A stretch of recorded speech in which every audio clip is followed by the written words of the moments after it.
it's an exciting year to be a gamer. Obviously, we're getting a ton of great games this year. There's a lot of cool things on the horizon.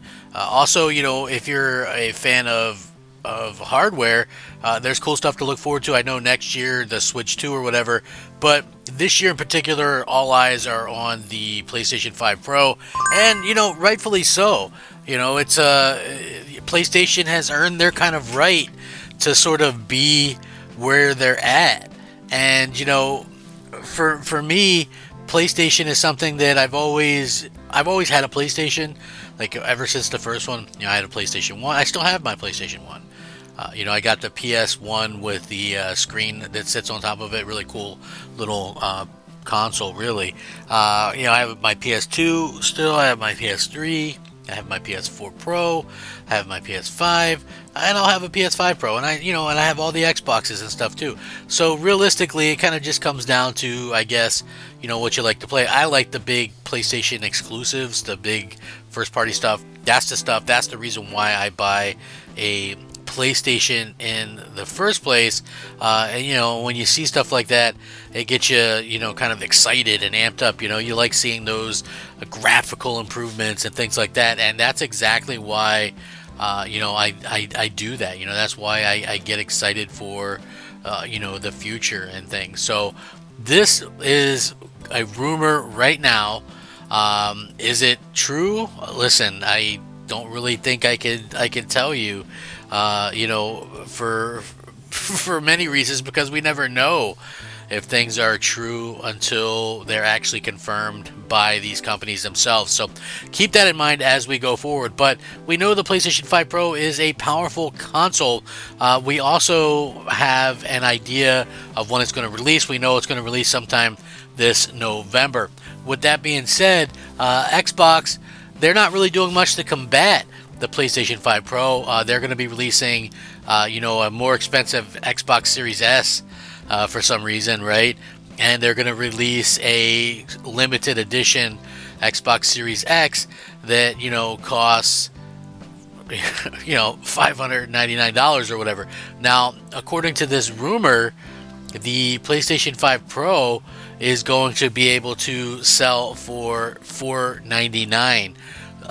So to me, listen, I don't know if that's 100% accurate or if that's going to be true or anything like that. But to me, if they can get this out there at that price point, I think it would absolutely, completely just finish off Xbox, right? There would be no coming back for Xbox at that particular point. It'd be all over, and I think Xbox would have no one to blame but themselves at that point, right? Because they're the ones that are kind of pushing, saying, hey, we don't need we don't need these upgrades or whatever. So to me anyway, I feel like that's something that hopefully we can kind of get over or whatever. But we'll see how this works out. Again, we're all different. We all feel like that we're owed something, maybe, I guess, I don't know. But in terms of the PS5 Pro, if they can get this thing out the door at $500, which you might go, oh, how are they going to be able to do that? Well, listen, they're still selling the PS5 and the Xbox Series X at $500, right? And I think a big part of that is because the transistors and stuff like that ended up being, I guess, running into some problems with production and things like that, which, that's understandable. That stuff happens.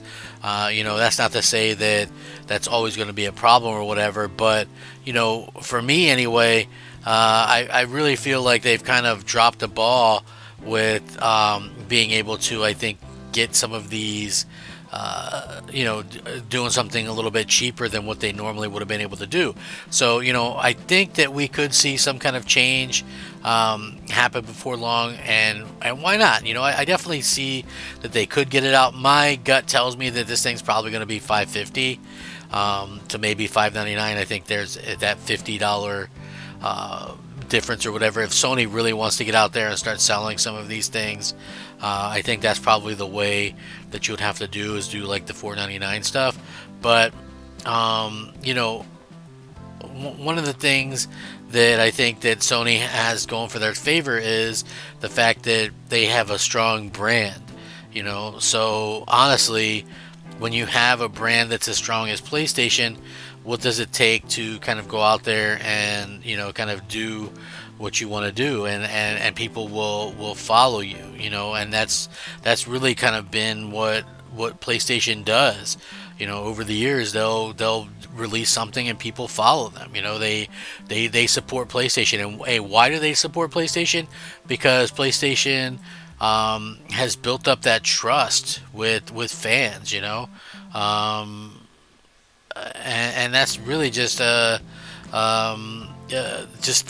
fact of the matter, to be honest with you. So we all live in that kind of world where we have brands that we trust and things like that. And now it's like, for me anyway, when I look at this and I sit there and I go, okay, well, what's going on that can change how we perceive Xbox, and there's not really much that we can do. But when it comes to the PlayStation side, people will follow PlayStation because they built that trust, they built that brand recognition, and not just in one place, but like worldwide. That's probably why Xbox will never be what it could be, is because Microsoft doesn't seem to care about the rest of the world, or maybe they just realize that there's no sense in trying to go full tilt after some of these other places. But honestly, I feel like what Microsoft is doing is kind of hurting themselves. But when hasn't Microsoft hurt themselves? Listen, I would love to see the Xbox be able to make some kind of comeback, but something just tells me that Sony is going for kind of the jugular here, and a good priced a very good priced PS5 Pro, I think, in my opinion, could definitely do that, and we could definitely see something like that happen this year as well. So it's going to be interesting to see what's going on in the future with the PlayStation 5 Pro. Like I said, I think the fact that they're going to be showing off stuff like Call of Duty and Venom and Ghost of Tsushima 2 and possibly the Uncharted remake, and they can play really well on nostalgia. I think that's something that Sony does better than any other company. And I mean, if you think about it, like if I were, okay, of course we could get into this all day, but if I were like the person in charge of Xbox, right? You've got a new Fable game coming next year. So what would you do? I would have remakes, or at the very least remasters of the first three Fable games ready to go this year, so people can get in that kind of mood, right? Like the things that, right? So you have a new Gears game coming out, and you're really playing on nostalgia. Why not remaster or remake Gears of War 2? There's just like simple things that you could do that could really pay off and get people excited. I know, like, I'm usually pretty harsh on like remakes and remasters and things like that, but to be honest with you, the more I get into a new generation, and the more there's like this agenda and all this kind of stuff, the more I just enjoy the older stuff. So maybe remakes and remasters aren't so bad, especially if they're ones from yesteryear that weren't part of that. When the only boxes being ticked off were fun. You know what I mean? If some girl had some hangers, then she had hangers, right? Like, who cares? To me, it kind of is what it is. But everybody's going to feel different about some of this stuff. I'm sure you guys probably feel different about it. But what do you guys think about a PlayStation 5 Pro? Do you guys think that is a kind of a death blow for the Xbox? I feel sort of maybe that it could be. We'll see what happens. But at the end of the day, Microsoft definitely has a lot of ground to make up to even be considered. I'm not even talking about considered getting beat, but they have a lot of ground to make up to avoid being slaughtered.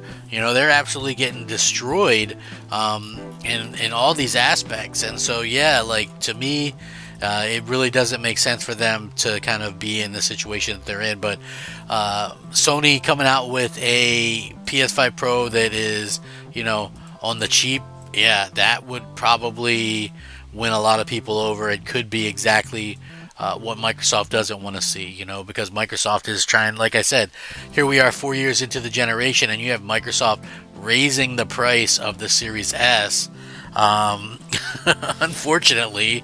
And, you know, that's a really unfortunate situation because at the end of the day, Microsoft is only hurting Microsoft with this stuff. So let me know what you guys think down below, though. I'm Crap Gamer. This has been Crap Gamer Reviews. Rack 'em up. Crap Gamer out.